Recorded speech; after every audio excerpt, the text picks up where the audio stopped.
Ah. Bon. Bonsoir tout le monde.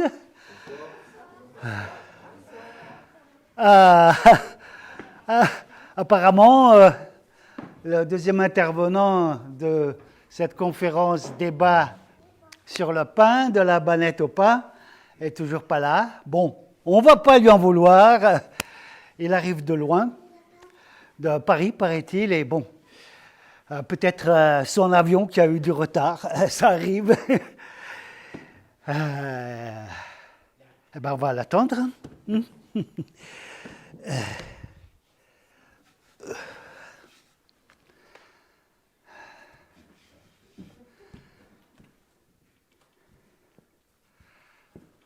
On va l'attendre tranquillement.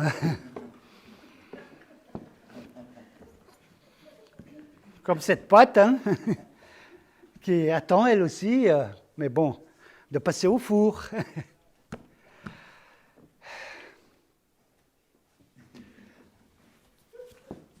Et bon, pendant ce temps, elle prend le temps hein, de lever.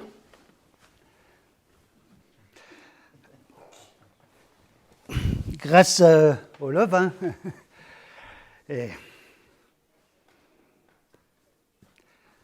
ça la gonfle.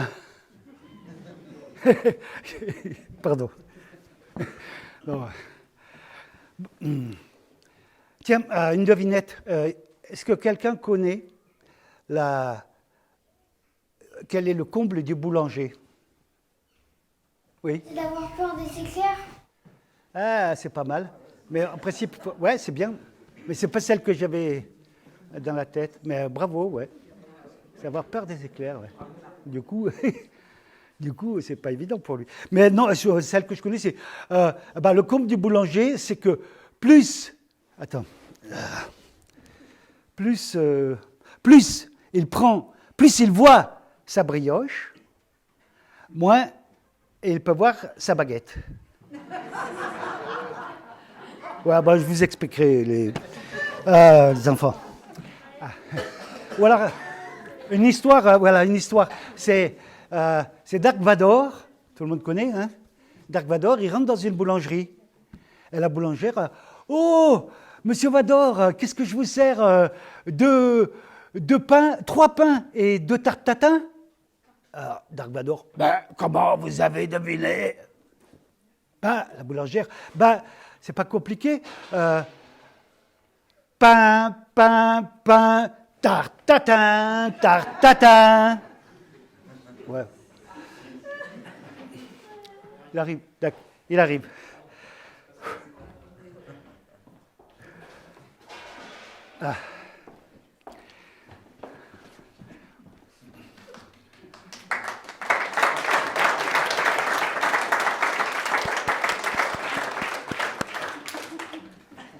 Enchanté. Enchanté.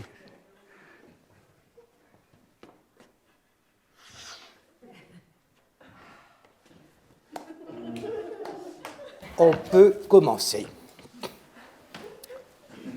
Bienvenue à tous. Laissez-moi me présenter. Pierre-Jean Lambert, ingénieur agronome, docteur d'État et sciences économiques, conseiller technique de la Première ministre pour tout ce qui concerne les nouvelles technologies, Internet, l'intelligence artificielle, en particulier appliquées à ce secteur décisif de l'économie française, l'agriculture et l'alimentation. Mesdames, Messieurs, je suis ici ce soir pour vous apporter une information claire, précise, complète, au nom de l'État, c'est-à-dire de l'objectivité et de la transparence au service de l'intérêt général.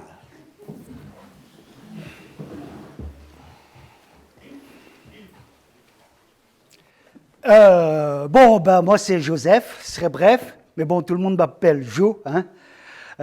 Vous pouvez m'appeler Jo, monsieur Lambert. Jo serait bref, ça va plus vite.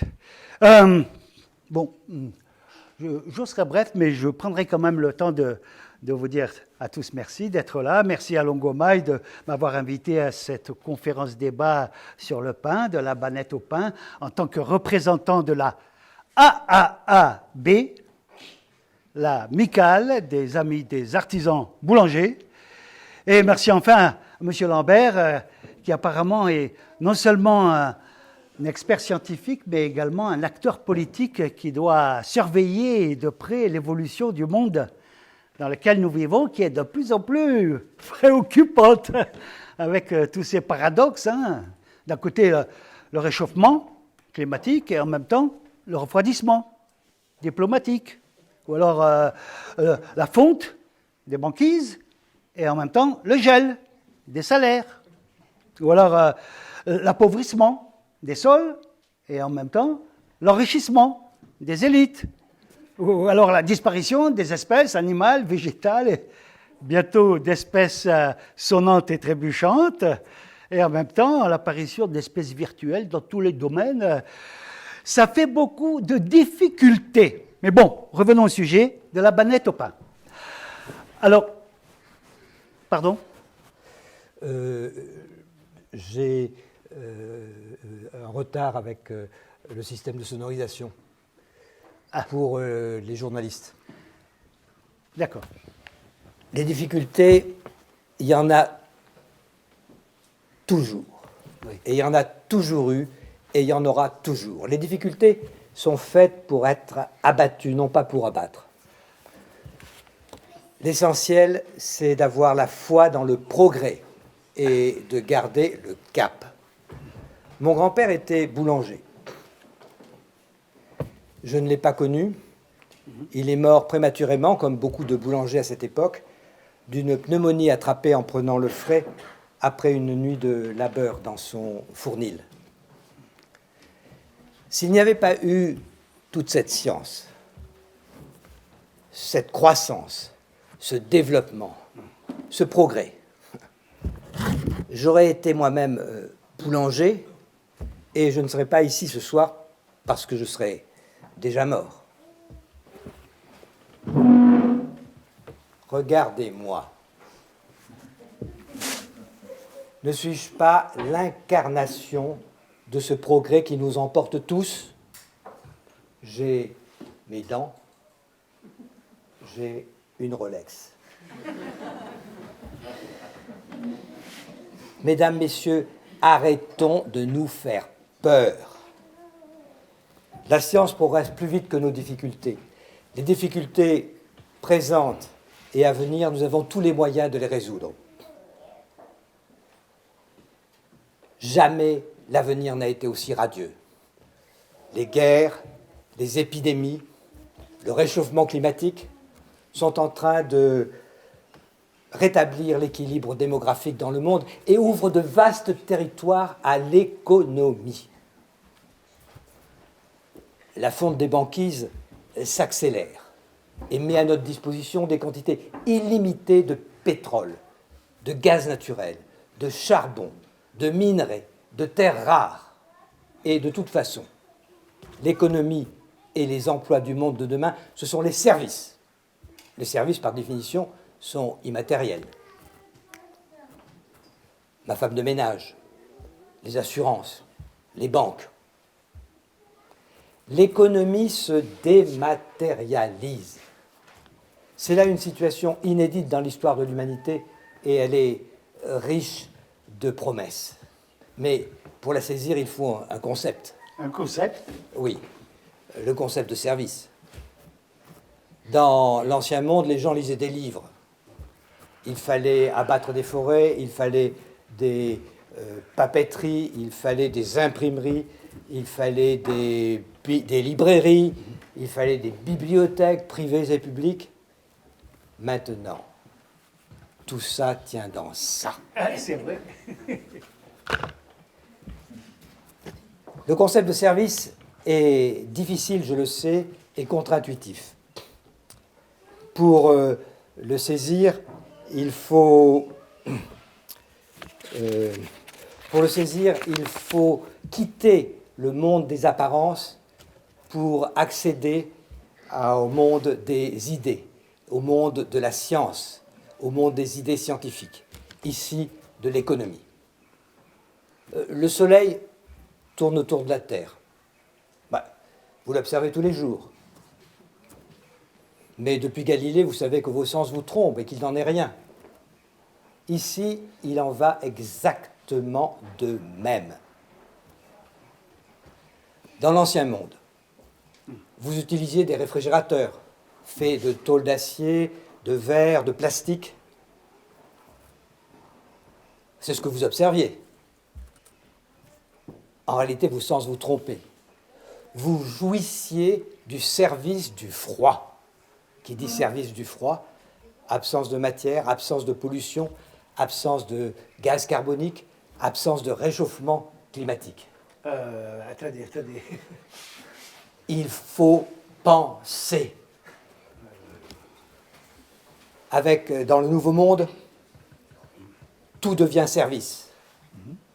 Et avec Internet, les nouvelles technologies, l'intelligence artificielle, la dématérialisation est totale et la croissance devient illimitée. Mesdames, Messieurs, le seul obstacle au progrès, c'est nous-mêmes, parce que nous ne nous adaptons pas assez vite. Monsieur serait bref, excusez-moi de vous avoir interrompu, mais je devais faire cesser cette infox. Bon, j'en étais, on en était à, de la banette au pain. Revenons au sujet, de la banette au pain. Alors quand on m'a proposé ce sujet, je me suis dit, chouette, le pain, je connais bien. Moi, depuis que je suis tout petit, je marche à la baguette. Au petit déjeuner, à midi, au goûter, le soir, la baguette. À l'époque, les enfants, on marchait tous à la baguette. Et le dimanche, là, c'était le pain sacré, consacré, béni, prenez, mangez.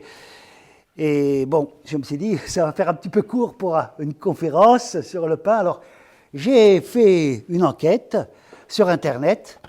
Et là, j'ai fait des découvertes. Par exemple, 500 000 ans.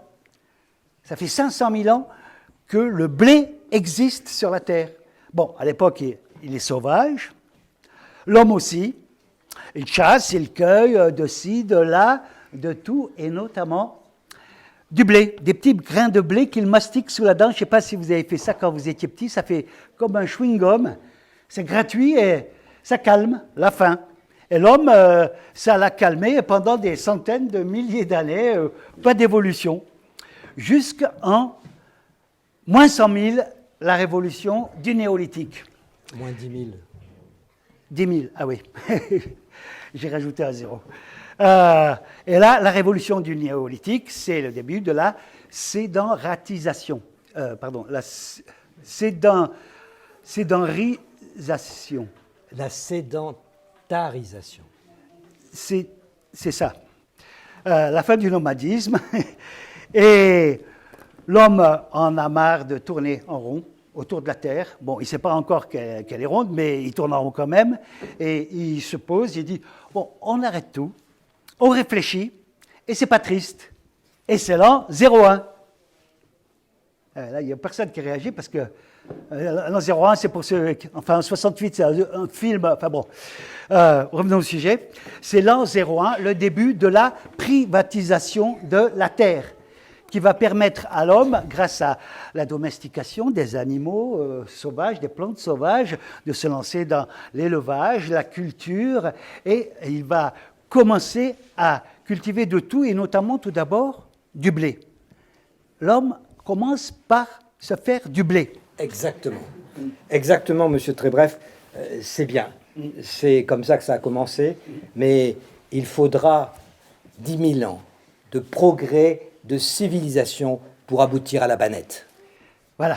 Et donc, il commence à faire du blé, ou plutôt des blés, par expérimentation, observation, hybridation, tant et si bien qu'au jour d'aujourd'hui, il paraît qu'il existe plusieurs dizaines de milliers de variétés de blé. Milliers. Oh ben, j'ai rajouté un petit zéro. Sur la Terre. Et il paraît aussi que on n'en utilise plus qu'une demi-douzaine. Alors là, je pose la question, mais que vont devenir toutes ces variétés inutilisées? Elles vont disparaître? C'est vraiment...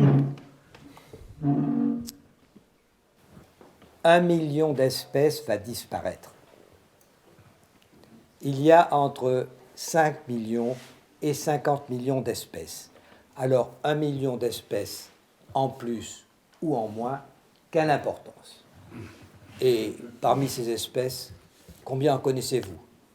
Les moustiques, les poux, hein? Qui les regretterait? Nous n'avons pas besoin de milliers d'espèces alors que quelques-unes suffisent à nourrir la planète. Question. Question. Gardez-vous des chaussures qui vous font mal aux pieds? Bah non, évidemment. Vous voyez, ce n'est ni rationnel ni économique de conserver ce qui est inutile, voire nuisible. Question. Avez-vous déjà observé un champ de blé? Oh, alors ça, moi, depuis que je suis tout petit, j'adore contempler ces champs d'épis de blé qui jaillissent vers le ciel, et il n'y en a pas de pareil, et ils se laissent caresser, ils ondulent sous les caresses du vent, et avec ma copine, on aimait bien se cacher sous les épis, et avec les épis comme ça, on se chatouillait le truc. C'était au premier qui rirait, qui aurait... Oui, mais ces blés qui jaillissent vers le ciel, qu'arrive-t-il en cas d'orage? Ah bah, il se couche. Non, on dit il verse. Il verse. Qu'arrive-t-il quand il verse? Il se couche. Et qu'arrive-t-il quand il se couche? On peut plus les récolter. C'est la famine. Mesdames, messieurs, jamais vous ne serez à court de bannettes. C'est que nos blés industriels n'ont rien à voir avec les blés de monsieur, avec les variétés de monsieur. Variété, diversité, contraire de l'uniformité. Nos blés, nos plantes sont identiques. Ce sont toutes les mêmes. Pas une ne dépasse sa voisine.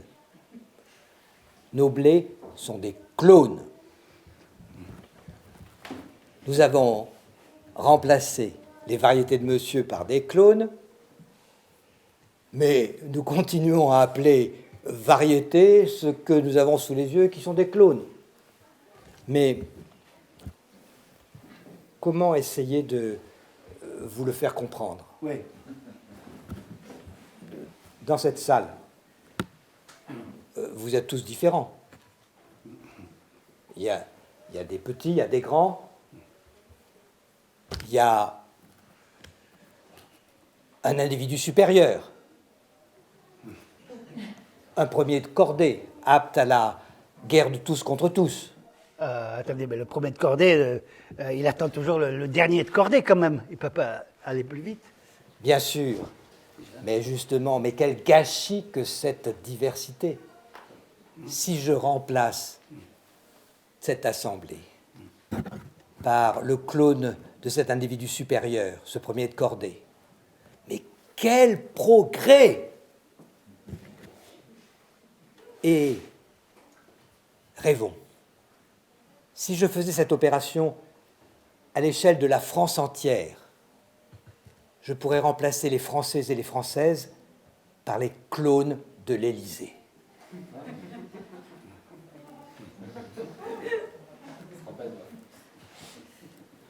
Mais cessons de rêver. Revenons à nos blés.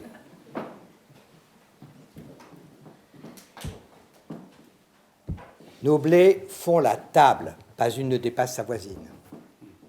Et la table est basse. Parce que ces blés, nous les avons faits courts et trapus afin qu'ils portent un épi plus lourd. Nos blés font du grain et pas de la paille. Oui, mais du coup, comme ils sont tout petits, les mauvaises herbes, ça risque de les... Oui, vous allez me dire, les mauvaises herbes, les blés d'autrefois, monter vers le ciel pour échapper à la concurrence des adventistes. Les adventistes. Non, les adventistes, ce que vous appelez les mauvaises herbes. Ah oui. C'est vrai que nos blés modernes seraient étouffés par les adventistes. Mais Soyez sans crainte, nous maîtrisons. Grâce aux protecteurs des sols, nos sols sont propres. Ah oui, vous parlez des herbicides. C'est ce qu'on disait autrefois. Oui, non, mais parce que sur Internet, j'ai vu un scientifique, là, Jean-Pierre Berland, il dit comme ça que vos blés modernes, avec ça, ils sont malades. C'est lui qui est malade. Vous savez, tous ses collègues le disent. Je le connais bien et depuis longtemps. Non. Pour produire, il faut un peuplement dense. Oui, mais qui dit peuplement dense, dit humidité, il dit comme ça aussi. Et qui dit humidité, dit champignons. Oui, bien sûr. Mais, monsieur serait bref, C'est bref. quand vous portez vos chaussures trop longtemps, ça sue, ça pue, et vous attrapez une maladie cryptogamique. Cryptogamie. Oui, des champignons. Oh, mesdames, messieurs, je vous sens un petit peu nerveux. Des champignons, vous en avez eu, vous en avez encore peut-être, vous en aurez sans doute, mais votre dermatologue vous en a débarrassé. Ben, pour les plantes, c'est la même chose. Nous avons les anticryptogamiques, Les fongicides. si vous voulez. Oui, non, mais parce que Berlin, là, sur Internet, il dit aussi que, comme ça, vos blés modernes, ils sont attaqués par des ravageurs. Ravageur. Attila est de retour. Bullshit, non. Pour produire, nos blés ont besoin de masse d'engrais, ce qui les rend appétissants pour les insectes. Or, grâce aux protecteurs des sols, nos sols sont propres. Savez-vous ce que ça veut dire propre? Ça veut dire que les adventices ont disparu. Or, ces adventices, c'est la nourriture et l'habitat de ces insectes. Et que deviennent ces insectes affamés?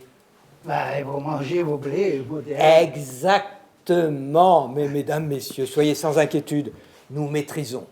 Nous avons les phytosanitaires, Ah oui, les insecticides. si vous voulez. Non, non, mais parce que j'ai vu sur Internet, Berland, toujours, il dit comme ça qu'à force, avec vos insecticides, herbicides, fongicides, ça fait comme pour les antibiotiques, les germes s'y habituent et ça marche plus, et l'antibiotique, c'est pas automatique, comme on dit. C'est vrai, mais la science nous a apporté, pour nourrir la planète et protéger l'environnement, la science nous a apporté l'arme absolue. Les organismes génétiquement modifiés, les OGM. Lorsqu'un ravageur attaque nos blés OGM, il tombe raide mort. Et lorsque... Oui. Non, il tombe raide mort. Et nos blés OGM ont été rendus, ont été immunisés contre les protecteurs des sols. Ils les absorbent sans mourir. Les adventices les absorbent et meurent. Oui, et nous, quand on absorbe ces blés, avec tout ça, qu'est-ce qu'on devient là? Nous les avons choisis pour ne pas être toxiques pour les humains.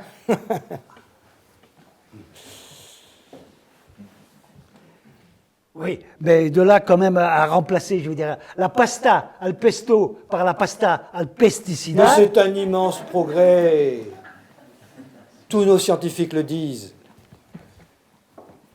D'ailleurs, aux États-Unis, les OGM ne sont pas étiquetés. Les gens ne savent pas ce qui est dans leur assiette. Tout va bien. Heureusement. En Europe, les scientifiques, la Commission européenne, les entreprises, les agences de sécurité alimentaire sont en train de gagner le combat contre l'obscurantisme anti-OGM. C'est le progrès, c'est l'évolution. Ouais, alors l'évolution, parlons-en justement, enfin, pendant des centaines d'années, en France, il n'y a pas eu d'évolution pour le pain. Il y avait le pain noir ou le pain blanc. Le pain blanc fait avec de la fleur de farine, du sucre, de la brioche pour les aristocrates, les bourgeois, les riches, et le pain noir avec du seigle, du son pour les paysans, les pauvres. Et ce pain noir, ça représentait 90% de leur alimentation. Ce qui fait que quand il y avait des mauvaises récoltes, c'était la famine, la sature, et jusqu'en 1783. Et là, en 1783, une catastrophe écologique majeure en Islande, un vieux volcan endormi, le Kali. Non, le Laki. Le Laki. Le Laki qui se réveille, un énorme nuage de cendres, de fumée, qui va être poussé vers le sud et qui va rester au-dessus de la France pendant plusieurs années et qui va entraîner des récoltes catastrophiques. C'est la famine, la sature, jusqu'en 1789, où là, la révolution, qui va entraîner une révolution pour le pain. Et plus de pain noir, plus de pain blanc, du pain gris. Le pain égalité pour tout le monde. Et tout le monde n'est pas content, ça fait des disputes. Enfin bref, la terreur, jusqu'à une deuxième révolution pour le pain. Pourquoi? Comment? Grâce à qui? Un grand homme, Napoléon. Napoléon qui est petit mais qui a une grande ambition, rassembler tous ces Français et diviser en leur proposant un projet large, l'Europe. Et il se lance à la conquête de l'Europe. Et au début, ça marche. Et après, ça ralentit. Alors, il convoque tout son staff de conseillers techniques, économiques, politiques, et il leur dit « Bon, ça ne va pas du tout. Et il faut que vous me trouviez un moyen d'accélérer la marche de ces fantassins qui se traînent, je ne sais pas moi, alléger leur équipement. Ah, sire, on ne va pas leur enlever leurs fusils, ni leurs baïonnettes, ni leurs munitions, encore moins leurs grosses miches de pain lourdes, mais vitales. » Alors, Napoléon, il est très contrarié, il regagne ses appartements pour retrouver sa conseillère favorite, c'est Joséphine, sa concubine, qui est dans la cuisine, en train de rouler la pâte à pain pour la pizza Corsica. Et une petite parenthèse, Joséphine, qui fait la pâte à pain, c'est qui? C'est Joséphine Baker. Alors bon, Joséphine, elle est maligne. Elle écoute Napo, et elle dit rien. Quand il a fini, boum, elle roule sa pâte à pain, elle la pétrit, elle fait quelques grings, et elle lui présente ça. Elle lui dit « Mon petit Napo, chéri, arrête de t'énerver, j'ai trouvé la solution. Tu leur supprimes leurs grosses miches de pain lourdes et tu les remplaces par la baguette qu'elle vient d'inventer. » Oui, bon, je vois un petit doute. Bon, c'est une hypothèse, mais qui tient la route, parce que la baguette a l'avantage d'être non seulement plus légère que ces grosses miches, mais en plus, de par leur forme, elles peuvent être mises dans les pantalons des fantassins pour les tenir au chaud, et ça leur tient chaud, et tous les fantassins vont se mettre à marcher à la baguette, à la conquête. Et bon, après, c'est les défaites, la retraite et la fin de la conquête pour Napoléon, mais pas du tout pour la baguette, qui, elle, va conquérir non seulement tous les Français, mais devenir le symbole de la France. Et je vous signale au passage que notre président a proposé qu'elle fasse partie du patrimoine mondial culturel de l'UNESCO.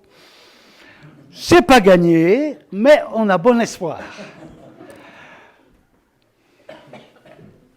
Ouais. En même temps, je ne peux pas m'empêcher de penser au désespoir causé par tous ces massacres de ces guerres napoléoniennes, et puis après 70, 14-18, 39-45, et ça continue, et au désespoir des femmes de ces millions d'hommes qui sont partis, qui ne sont jamais revenus, qu'elles n'ont même pas pu enterrer, tombés au champ d'honneur. et aux femmes aussi de tous ceux qui n'ont pas eu la chance de tomber au champ d'honneur et qui sont revenus estropiés, défigurés, rendus fous par toutes ces horreurs. C'est ça, tomber au champ d'horreur.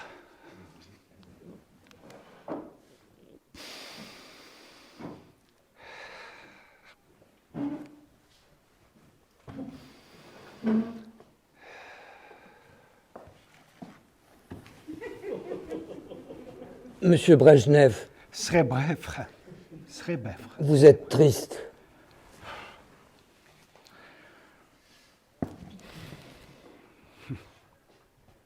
Moi aussi, je suis triste. C'est terrible la guerre. Le massacre des gens qui ne se connaissent pas, au profit des gens qui se connaissent mais ne se massacrent pas.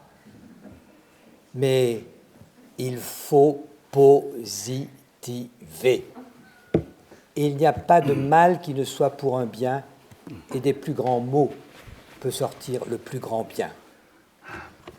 Les cancéreux, rescapés d'Hiroshima, on les irradie pour les soigner. La Grande Guerre, quel massacre. Mais en même temps, quel progrès. Les chars de combat nous ont donné les tracteurs.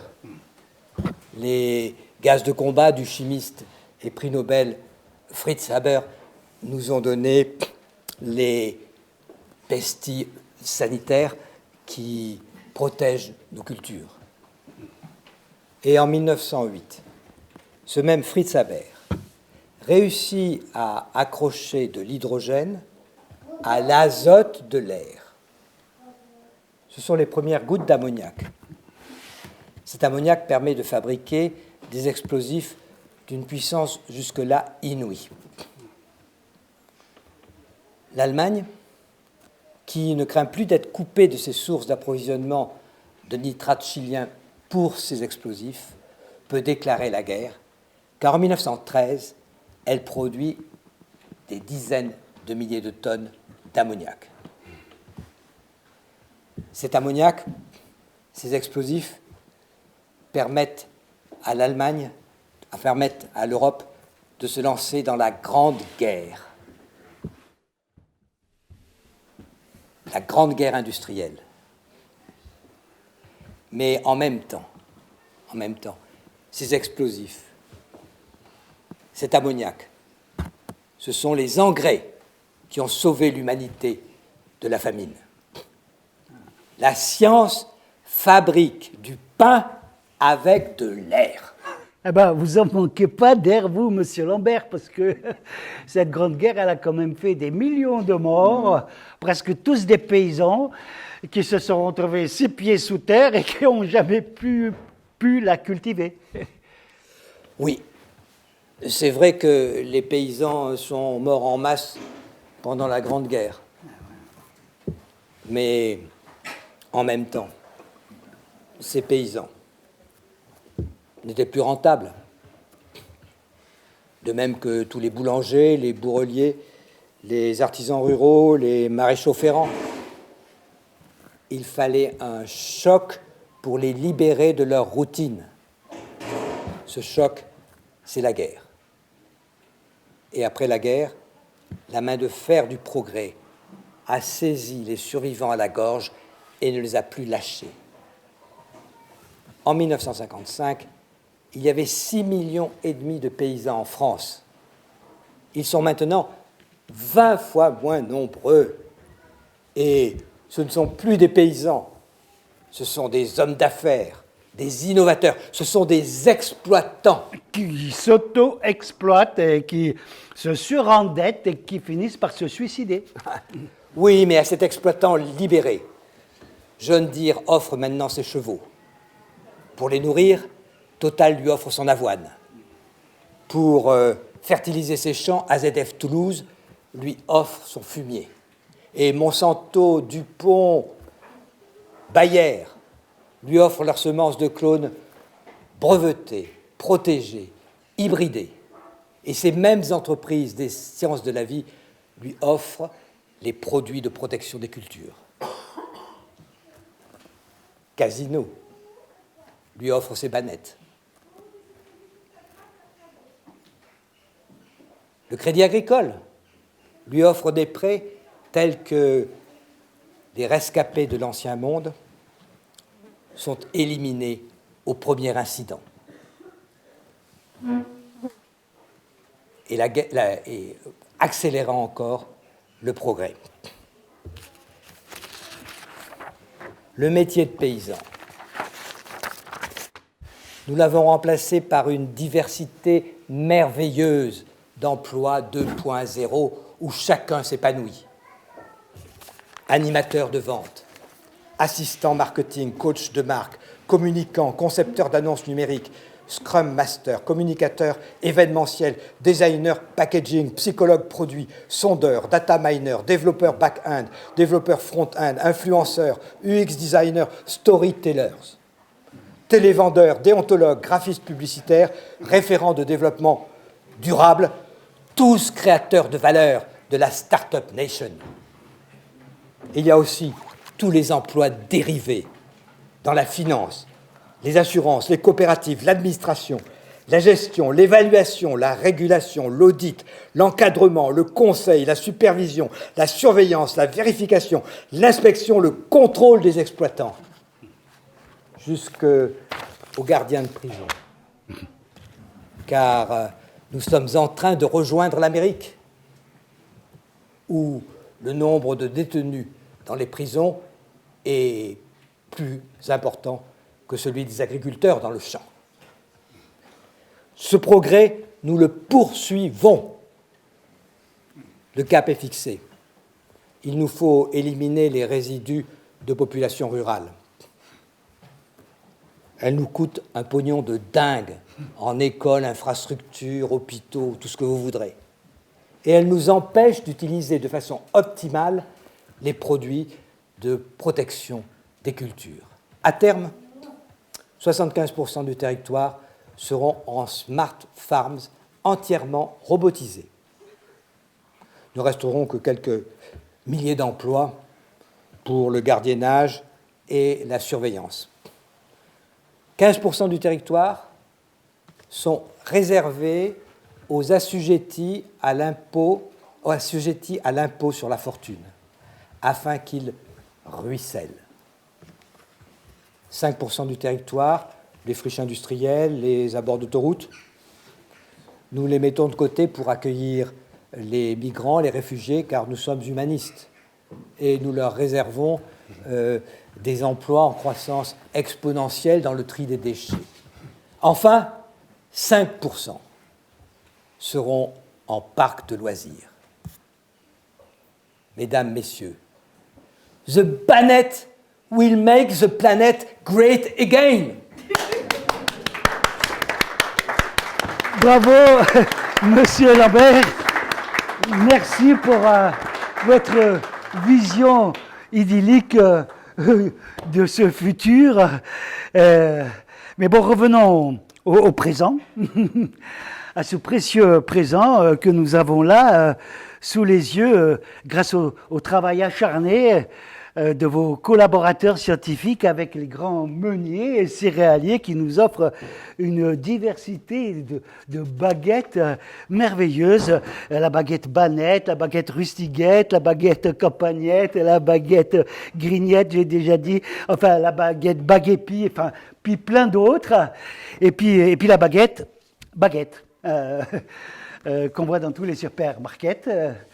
Et dont le prix n'arrête pas de baisser et dont la production n'arrête pas de monter, et qui est fabriquée dans de grandes boulangeries industrielles en Pologne ou en Roumanie et qui qui produisent 15 millions de baguettes par jour et par nuit, parce qu'elle ne s'arrête jamais, entièrement robotisée, il n'y a personne dedans, juste le chauffeur qui arrive de temps en temps, boum, qui livre la farine industrielle dans l'énorme bétonneuse, enfin pétrin, dans laquelle sont déversés les additifs chimiques 414, les améliorants 412, 413, une bonne trentaine au moins, et puis la pâte elle sort comme ça, J'ai vu ça sur YouTube en caméra cachée, bien sûr, et c'est vrai, et ça monte comme ça en spirale, et ça lui permet de lever en 2 minutes. Et puis après, il y a les robots calibreurs, tic, qui coupent tic, les baguettes, tic, après les robots grigneurs qui font tic, les grignes, tic sur les baguettes, et puis après, boum, pré-cuisson dans la chaleur, dans le four, chaleur tournante, et puis après, congélation, pré-congélation, moins 40, après préparation à l'expédition, les robots prennent les baguettes, poup, dans les cartons, poum, les robots prennent les cartons poup, sur les palettes, poum, sur les roulettes, jusqu'au camion frigorifique. Et là, bon, le chauffeur, il ne faut pas qu'il traîne, parce que pour faire Varsovie-Longomaille, il faut bien 2000 km à peu près. Et bon, quand vous arrivez au supermarket, vous en sentez cette odeur de pain chaud, là. C'est l'exhausteur d'arôme E412, je crois, qui vous prend par le bout du nez, là, et qui vous mène jusqu'au point chaud, cuite sur place, c'est marqué.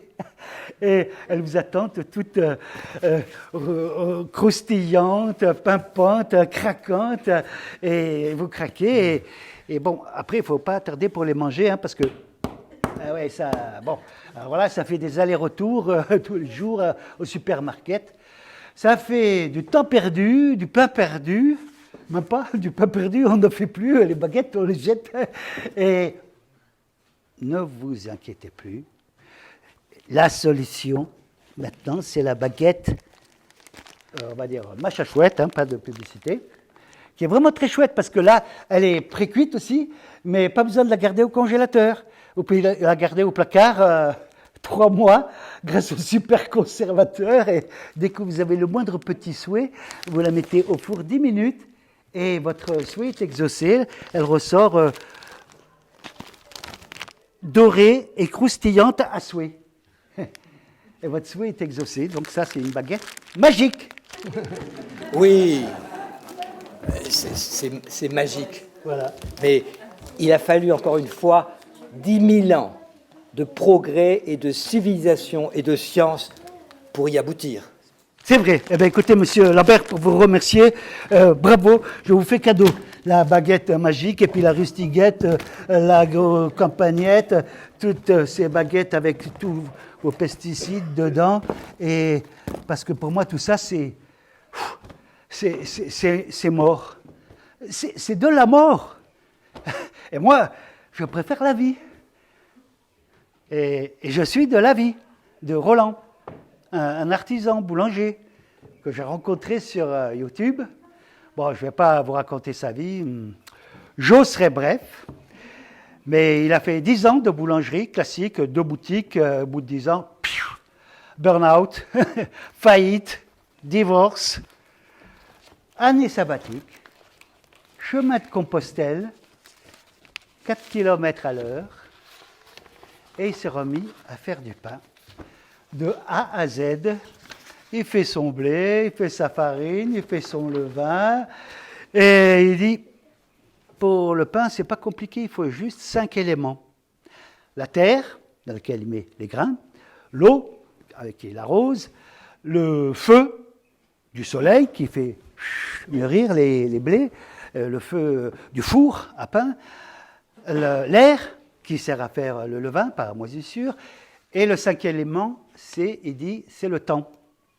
Et le temps, il dit, c'est de l'argent. De l'amour. L'amour de ce qu'il fait. L'amour qu'il met dans ce pain et qui se transmet à celui qui le mange. Et moi, quand je la touche, cette pâte, je sens cette vibration subtile là, qui émane de ces cellules qui se dilatent, rétractent, de ce pain en train de se lever. Ça fait comme un petit chatouillement orgasmique permanent, de la tête aux pieds, des pieds à la tête, en passant partout. C'est la vie, c'est ça. Je me sens en vie. Et je me sens l'envie, monsieur Lambert, de vous faire partager cette sensation subtile qui émane de ces cellules organiques et qui vont peut-être réussir à remettre en marche les connexions synaptiques entre vos deux hémisphères, le droit et le gauche. J'ai pas assez fait de pâte à pain, mais bon, voilà, ça quand même donne... Peut-être vous... Ah, ça... Qu'est-ce que ça vous fait, Monsieur Lambert?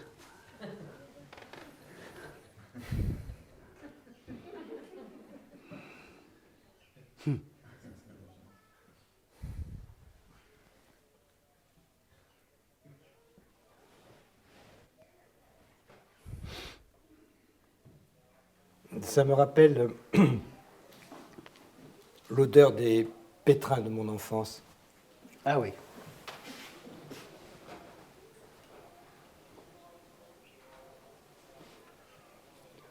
Cette pâte, vous l'avez faite avec de la touzelle, du meunier d'Apt, du rouge de Bordeaux? Ah bah écoutez, Monsieur Lambert, je ne me rappelle plus, là j'ai pris un paquet de farine bio, hein, bio, mais... Écoutez, François. Joseph, c'est bref. François, je joue plus. Ah. Je joue plus. Oh.